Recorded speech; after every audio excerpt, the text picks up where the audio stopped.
नमस्कार दोस्तों, ये है मध्य प्रदेश जीके सीरीज का दूसरा वीडियो जिसमें हम मध्य प्रदेश की सामान्य जानकारी के बारे में अध्ययन करेंगे। जैसा कि हमने पिछले वीडियो में मध्य प्रदेश के राजकीय चिन्ह देखे थे, उसके बाद आज हम देखेंगे कि कौन कौन से जिले मध्य प्रदेश के किन किन राज्यों से सीमा साझा करते हैं और कौन कौन से जो जिले हैं किस राज्य से लगते हैं और कौन सा बड़ा संभाग है, कौन सा छोटा संभाग है, कौन सा बड़ा जिला है और कौन सा छोटा जिला है। देखें तो मध्य प्रदेश के साथ जो सीमा साझा करने वाले राज्य हैं उसमें है उत्तर प्रदेश उत्तर में, राजस्थान उत्तर पश्चिम में, गुजरात पश्चिम में, महाराष्ट्र दक्षिण में और दक्षिण पूर्व में है छत्तीसगढ़। ठीक है। अब देखें उत्तर प्रदेश की सीमा से लगने वाले जिले, तो इसको याद कैसे रखना है। जैसे यूपी, तो बोलते हैं यूपी तेरा और एमपी मेरा है। एमपी किसका है अपना, तो अपन को बोलना है 2-4 बार कि यूपी तेरा एमपी मेरा, यूपी तेरा एमपी मेरा। इससे याद क्या होगा कि यूपी से मध्य प्रदेश के 13 जिले लगते हैं। अब अभी इतना टाइम नहीं है कि एक एक जिला याद करें, टाइम लगेगा। सबसे बस इतना दिमाग में रखना है कि यूपी तेरा और एमपी मेरा। बात करेंगे स्टार्ट कहाँ से हो रहे हैं यूपी से लगने वाले जिले, तो स्टार्ट हो रहा है मुरैना से और एंड कहाँ हो रहे हैं, सिंगरौली से। तो स्टार्टिंग रखना है याद, तो मुरैना से स्टार्ट हो रहा है और सिंगरौली पे एंड हो रहा है। और लग कितने रहे हैं, तो टोटल 13 जिले लग रहे हैं। एक बार देखना हो तो ओरली देख सकते हैं कि मुरैना, भिंड, दतिया, शिवपुरी, अशोकनगर, सागर, निवाड़ी, टीकमगढ़, छतरपुर, पन्ना, सतना, रीवा और सिंगरौली। यहाँ कंफ्यूजिंग पॉइंट क्या रहता है कि सीधी सीधी में हमेशा कंफ्यूजन होता है कि सीधी जो है उत्तर प्रदेश के साथ सीमा साझा करता है या नहीं। तो सीधी क्लियरली बता दूं, सीधी उत्तर प्रदेश के साथ सीमा नहीं बनाता है। यहाँ पे है सीधी की सीमा जो कि उत्तर प्रदेश के साथ नहीं लगती है। छत्तीसगढ़ की सीमा से अब बात करें कि छत्तीसगढ़ की सीमा से कितने जिले लगते हैं, तो याद कैसे रखना है, 36 6 36 6, मतलब 36 से कितने जिले लगेंगे तो 6। तो छत्तीसगढ़ से लगने वाले जिले 6 होते हैं अगर मंडला की चिल्पी तहसील किससे ना लगती, छत्तीसगढ़ से। तो ये कई किताबों में आपको अभी भी ये मिलेगा कि छत्तीसगढ़ से कितने जिले लगते हैं हमारे, 6, जबकि लगते कितने हैं, 7। एक जिला जो बढ़ गया है, जो यहाँ आपको दिख नहीं रहा होगा, वो कौन सा जिला है, तो वो है मंडला। और मंडला की भी कौन सी तहसील, चिल्पी तहसील। वहाँ की जो वेबसाइट है ऑफिशियल, वहाँ से जब पता किया गया तो उन्होंने बताया है कि जो मंडला की चिल्पी तहसील है वो छत्तीसगढ़ के साथ सीमा साझा करती है। वहाँ की सीमा ने भी हमको बताया कि हाँ हम इसके साथ लगते हैं। पहला जिला जो छत्तीसगढ़ के साथ लगता है वो है सिंगरौली, फिर सीधी, फिर शहडोल, फिर अनूपपुर, फिर डिंडौरी, फिर बालाघाट। और बालाघाट के जस्ट पहले देखेंगे तो यहाँ पे क्या आता है, मंडला। तो मंडला भी किसके साथ सीमा साझा करता है, छत्तीसगढ़। इस तरह से छत्तीसगढ़ के साथ लगने वाले जिले कितने हो जाते हैं, 7। तो छत्तीसगढ़ 6 और 6 से एक बढ़ा लेना है, कितना हो जाएगा, 7। फिर आता है महाराष्ट्र।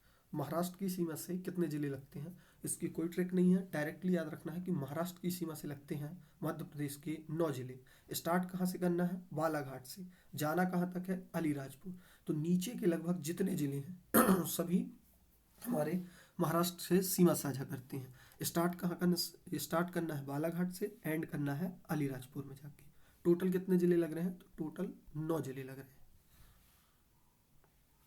अब देखें गुजरात, तो यदि पूछेगा मध्य प्रदेश किसके साथ सबसे कम सीमा साझा करता है, या ऐसा कौन सा प्रदेश है जिसके साथ मध्य प्रदेश सबसे कम सीमा साझा करता है, तो वो है अपना गुजरात। और सबसे ज़्यादा पूछेगा तो उत्तर प्रदेश, यहाँ पे कितने, 13 जिलों से। और क्षेत्रफल भी सबसे ज़्यादा कवर होता है इसके द्वारा। गुजरात की बात करें तो गुजरात से सिर्फ 2 जिले, कौन कौन से, झाबुआ और अलीराजपुर। झाबुआ अलीराजपुर, झाबुआ से ही टूट के क्या बना है, अलीराजपुर। राजस्थान की सीमा, तो राजस्थान की सीमा से लगते हैं 10 जिले। तो कैसे याद रखना है, 13, 7, फिर 9, फिर 10। ठीक है। 13 से 3 कम तो 7, 7 से 2 कम तो 9 और 9 से 1 ज़्यादा 10। ऐसे कुछ भी दिमाग में एक फिगर बना के रखें तो याद रहेंगी चीज़ें।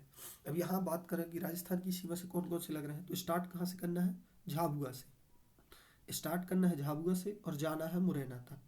बस ये पॉइंट्स याद रखना कि स्टार्ट कहाँ से हो रहा है, एंड कहाँ हो रहा है, तो ऑटोमेटिक याद हो जाएंगे कि कितने जिले हैं, कहाँ लगते हैं, कैसे लगते हैं। तो ये झाबुआ से स्टार्ट करना है और जाना कहाँ तक है, मुरैना तक। इस तरह राजस्थान से सीमा साझा करने वाले जिले कितने हो जाएंगे, तो राजस्थान से सीमा साझा करने वाले जिले हो जाएंगे 10 और स्टार्ट होंगे झाबुआ से, एंड होंगे मुरैना से। अब ऐसे जिले जो दो राज्यों से लगते होंगे, जैसे स्टार्टिंग पॉइंट यदि सभी के दिमाग में होंगे तो ये चीज़ें आसानी से उनको याद हो जाएंगी कौन से जिले होंगे जो दो राज्यों से सीमा साझा कर रहे होंगे। तो हमने जब उत्तर प्रदेश के बारे में देखा था कि उत्तर प्रदेश से 13 जिले लग रहे थे, तब स्टार्ट कहाँ से किया था? मुरैना से। तो ये जो मुरैना जिला है ये इस साइड यूपी से भी लगता है और इस साइड राजस्थान से भी लगता है। तो जो मुरैना जिला हुआ ये राजस्थान और यूपी से लगता है।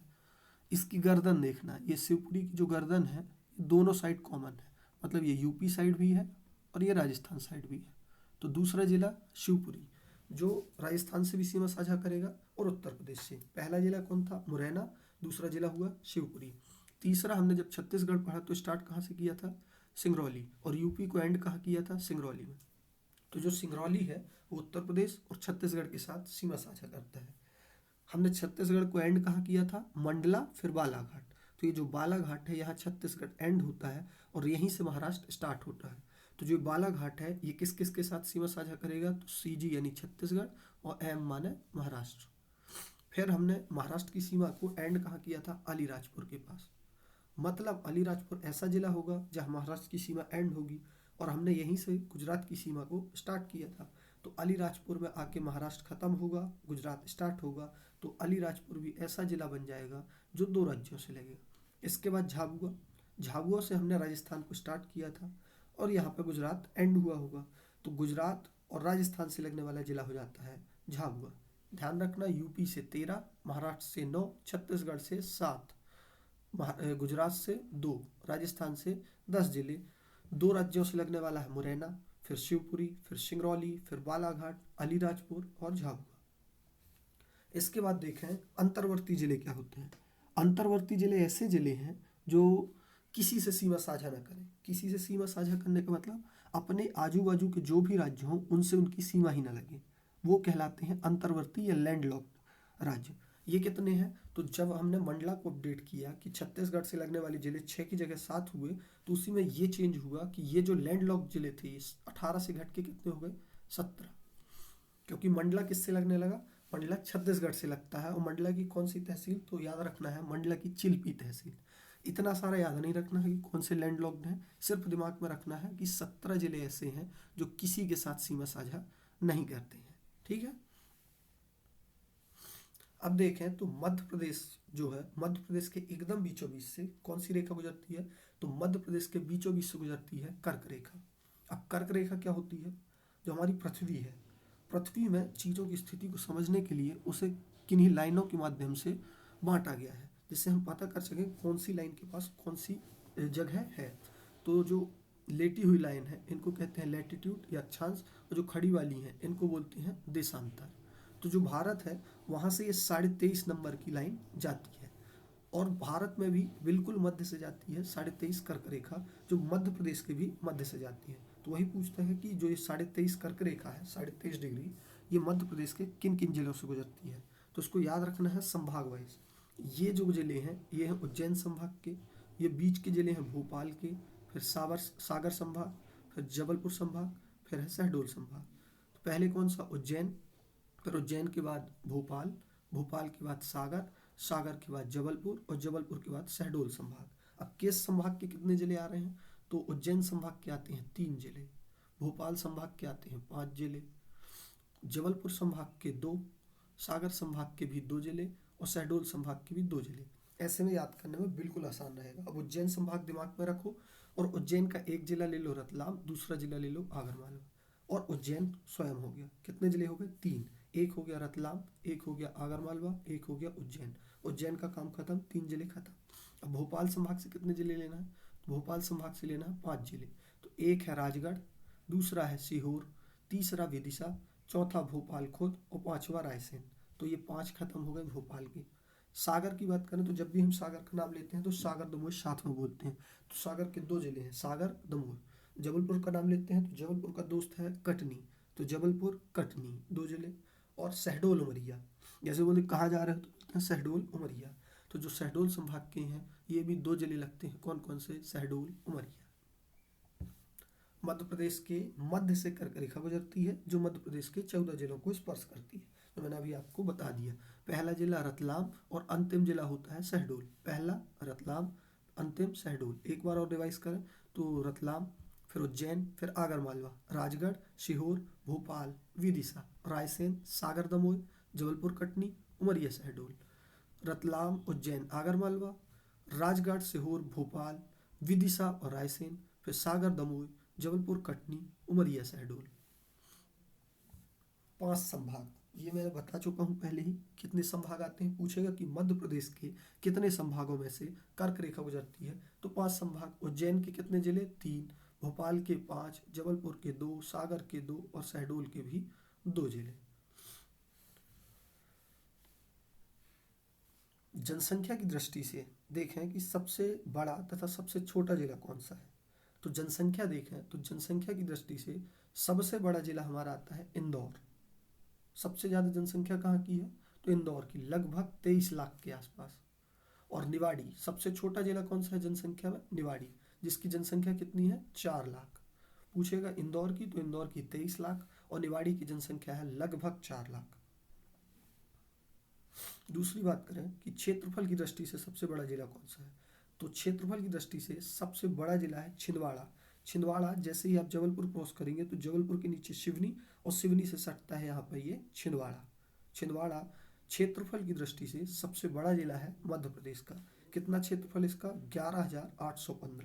पूरा मध्य प्रदेश का कितना है? 3,08,252। उसी में से छिंदवाड़ा का अकेले क्षेत्रफल है 11,815 और निवाड़ी का क्षेत्रफल है 1,318 वर्ग किलोमीटर। निवाड़ी का क्षेत्रफल कितना है? 1,318 वर्ग किलोमीटर। तो सबसे कम कौन है? निवाड़ी। और सबसे ज़्यादा कौन है? छिंदवाड़ा। अब देखा कि क्षेत्रफल की दृष्टि से सबसे बड़े संभाग और सबसे छोटे संभाग देखेंगे। तो संभाग मैंने क्या बताया था? प्रशासनिक दृष्टि से किसी भी स्टेट को चलाने के लिए उन्हें किन्हीं खंडों में बांट देते हैं, जिससे जो प्रशासन है वो आसानी से चल सके। तो मध्य प्रदेश के इस तरह से 10 खंड किए गए हैं, उन्हीं को हम संभाग कहते हैं। जिसमें जैसे जबलपुर संभाग है, जबलपुर संभाग में 10 जिले हैं। ग्वालियर संभाग है, ग्वालियर में 5 जिले हैं। इस तरह से ग्वालियर में 6 जिले हैं, सागर में 6 जिले हैं। ऐसे बांटे गए हैं संभाग, उनमें कुछ जिले डाल दिए गए हैं। फिर पूछता है कि सबसे बड़ा और सबसे छोटा संभाग कौन सा है, तो सबसे बड़ा संभाग है जबलपुर। जबलपुर में आते हैं 8 जिले। और सबसे छोटा है शहडोल। शहडोल, उमरिया, अनूपपुर, इसमें आते हैं शहडोल, उमरिया, अनूपपुर 3 जिले। तो शहडोल संभाग में आते हैं 3 जिले और जबलपुर संभाग में आते हैं 8 जिले। इस तरह क्षेत्रफल की दृष्टि से देखें तो मध्य प्रदेश का सबसे बड़ा संभाग हो जाता है जबलपुर और सबसे छोटा संभाग हो जाता है शहडोल। अब देखा कि जनसंख्या में, अभी तो हमने ये देख लिया कि इंदौर सबसे बड़ा है। किसमें? जिले वाइज। यदि हम जिले वाइज जा रहे हैं, देख रहे हैं कि कौन से जिले की जनसंख्या सबसे ज़्यादा है, तो इंदौर की। लेकिन जब हम संभाग की बात करें तो इंदौर अपने आप में एक संभाग भी है, तो सबसे ज़्यादा जनसंख्या वाला संभाग बन जाता है इंदौर, क्योंकि अकेले इंदौर में ही कितनी जनसंख्या है? 23 लाख। अब बात करें सबसे कम जनसंख्या वाला, तो सबसे कम जनसंख्या वाला संभाग है शहडोल। और सबसे कम क्षेत्रफल वाला संभाग भी कौन सा है? शहडोल। पूछेगा सबसे कम जनसंख्या वाला जिला कौन सा है, तो वो है निवाड़ी। सबसे कम जनसंख्या वाला जिला निवाड़ी। सबसे ज़्यादा जनसंख्या वाला जिला इंदौर। सबसे ज़्यादा जनसंख्या वाला संभाग इंदौर। सबसे ज़्यादा क्षेत्रफल वाला संभाग जबलपुर। सबसे कम क्षेत्रफल वाला संभाग शहडोल। सबसे कम जनसंख्या वाला संभाग, तो वो भी है अपना शहडोल। इस तरह से आज का सेशन होता है खत्म। नमस्कार, जय हिंद।